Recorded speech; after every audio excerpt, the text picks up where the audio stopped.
going on, everyone? I've finished yet another franchise. Now it's time to rank these bad boys. But before I do that, I have all kinds of ranking videos. If you like these, there's plenty more to choose from. If you're new here, I do ranking videos and all kinds of shit. I've ranked all the Halloweens, I've ranked the Saws, the Leprechauns, the Child's Plays, all kinds of stuff. The Rockies, I got some non-horror in there, the Fallen Trilogy, so go check that shit out. Now, let's do this. What is at the bottom? What is number 4? What is the one that I will stick in never again in my DVD or Blu-ray player because I didn't find it enjoying at all. It was a chore to get through. And that is Psycho 4. That's right, Psycho 4 is 4. Now this movie to me just felt like it was two movies kind of put together as one. It felt like we got the script with, let's make a prequel, and then we got the script. It was like, all right, let's have him actually have a wife now, because he was kind of in love in part 3. Now he's gonna have a wife, and he's gonna get her knocked up, and then he wants to kill the baby, and then it's like, let's put it together, and we'll bridge those two stories together with Anthony Perkins on the phone, and then that's how we'll kind of connect them. And it's just messy and it's dumb, and it's so shocking to know that this movie was written by the same guy, Joseph Stefano, who wrote the first one. And then another icing on the layer of this shit cake that makes it even worse for me is that this is the first and only one that ignores continuity. And you can debate me on that all you want. Some people go, well, he says at that one part, I've killed damn near a dozen people. Whatever. That's one line, and it could just be a fuck up, because believe me, there's a couple of other lines that are fuck-ups that completely mess up what was already established in the first one that this one's supposed to be a sequel to. So trust me, this is not acknowledging 2 and 3. This is ignoring them completely, because why else and how else is Norman Bates out of prison yet again? No explanation. So it is ignoring 2 and 3. Period. All right, let's just put a stamp on that. It is official. All right, you can debate me on all you want, but this is ignoring 2 and 3. Come at me, bro. And I fucking hate that. If you've been with my channel long enough, you know I hate movies that ignore continuity. Unless they all just do it like Leprechaun, then it's just forgiven. Like whatever. And then you get Leprechaun Returns, and you're like, finally, some fucking continuity. But this movie, it was just awful. You got like what, 1 kill or 2 kills, and they've already been established, so you kind of just see everything coming. Like, all right, he's gonna kill 2 people because that was established. He's gonna kill his parents. Nothing's around the corner that I don't see coming. So yeah, this movie was just bad. I didn't find it entertaining. The script, the dialogue, it was awful. It was boring. It was over the top. Olivia Hussey was terrible. You could say her performance was great, but I just found it unbearable. Like, it was just so up there. Like what? Just dial everything to 11. Just fucking just go for broke in your craziness. The way she acts, anyone would snap. I didn't like it. Whatever. Just screw this movie. Never watching it again. And I had my expectations low because I knew it was bad going in from what I've heard from everyone, and I still could not enjoy it. So, Psycho 4, you're at 4, and you will stay there. Hopefully, forever. Number 3 for me will go to the one that Anthony Perkins directed, Psycho 3. Psycho 3 is number 3. See the pattern here? And the thing about this one is, it's the sequel that I thought part 2 was going to be. I thought it was going to be face value, like just a straight up slasher, no strings attached, no like mystery, and that's what it was. So I was like, oh, so it's number 3 instead of number 2.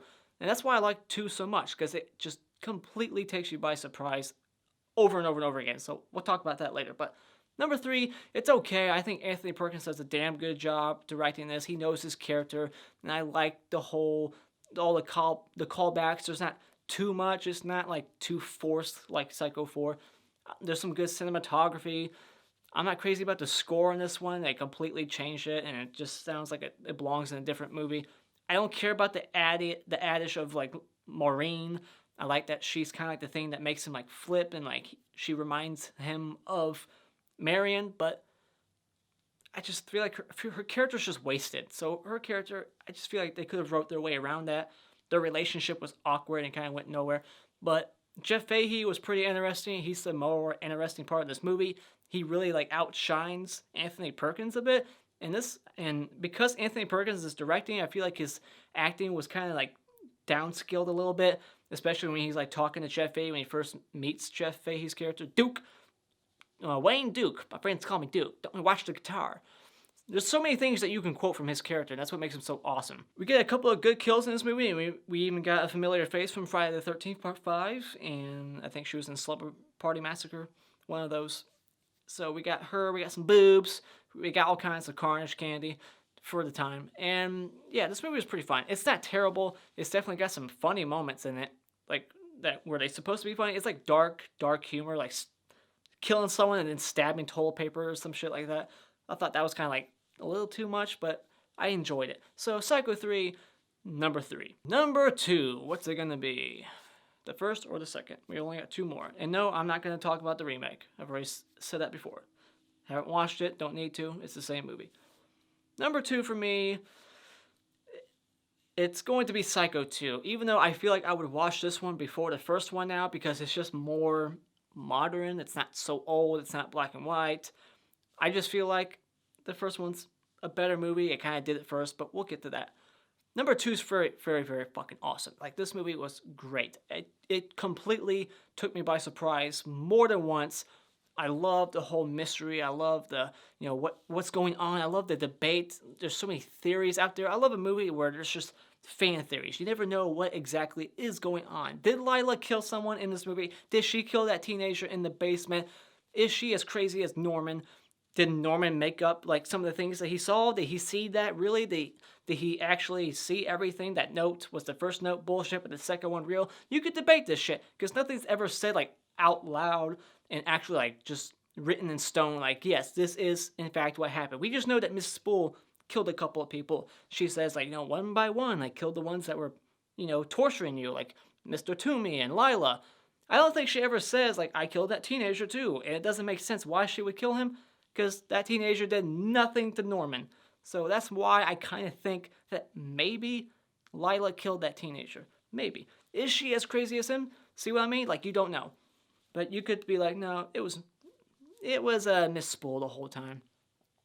And I like that this movie had the balls to add Miss Spool and be like, that first movie, that whole twist at the end? Well, guess what? That wasn't his mom. This is his mom. And then part 3, like, retcons that. It's like, you retcon in a sequel, the first one, and then in the third one, you retcon the second one. It's like, how many times are you going to do that shit in one franchise? Every single movie. But I like that it kind of, it took risk, and I feel like if you did that shit today, it wouldn't be received so lightly. It wouldn't be, like, allowed. It'd be, like, blasphemy if, like, some, I don't know, whatever. But I just like it. And it's hilarious when he hits her over the head with the shovel. He's poisoning her at the same time as he's hitting her in the face with a shovel. I thought that was just awesome. I love that the end of the movie, it just kind of goes full circle. He goes from crazy to sane in this one, and then at the end he's crazy again. He's got the mom at the window, and it just ends on that shot. There's so many great things about this movie. It's got one of the best deaths in horror history. The knife through the fucking mouth, out the back of the skull. That was pretty awesome. And you got Dean Cundy doing the cinematography, and you got Jerry Goldsmith doing the score. So many things that make this movie awesome. So that's why it's my number 2. But number 1, of course, has to go to the original. This one is the one that basically is debated as one of the first slasher movies ever made. And who knows what horror would look like today, slasher-wise, without it. Would we have still gotten some of the ones that we did get? I'd like to think we would have, but who knows? Like, what would be different? Would Halloween look different? Would Halloween or Black Christmas or whatever? Like, people always debate what was the first slasher. I like to think that maybe this was it. People say like Peeping Tom, but I like to think that this one kind of started it all. But I could be wrong, but who gives a shit? That's neither here nor there. It's one of the first slasher movies ever made. You got great performances by Janet Leigh. You got Anthony Perkins himself. I think this is probably one of his best performances next to part 2. And I just like the way this movie kind of like progresses, and like it totally, the first time you watch it, this is like one of the first movies that just kills the freaking main girl halfway through the movie. And what movie does that? So many iconic things about this movie. You got the classic shower scene. You got the twist revealed. The mom's been dead the whole time.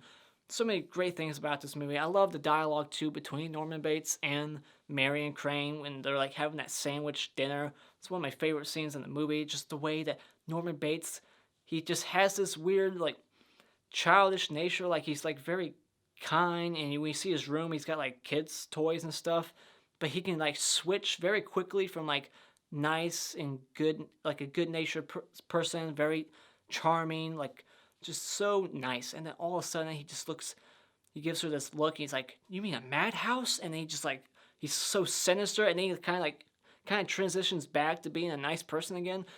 Like I said, just a great performance by Anthony Perkins, and it's awesome. The score, iconic.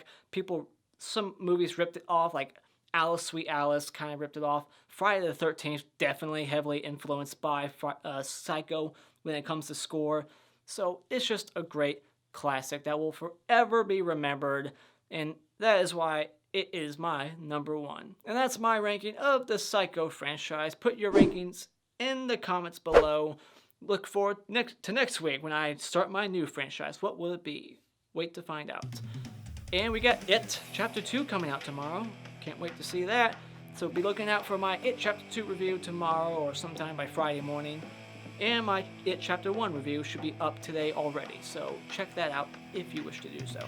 Anyways, if you like what you've seen here, you can hit this like button over here to show your support, and you can become a subscriber to see more content like this by simply just clicking on my cartoon face in about 5 seconds. And until next time, auf Wiedersehen.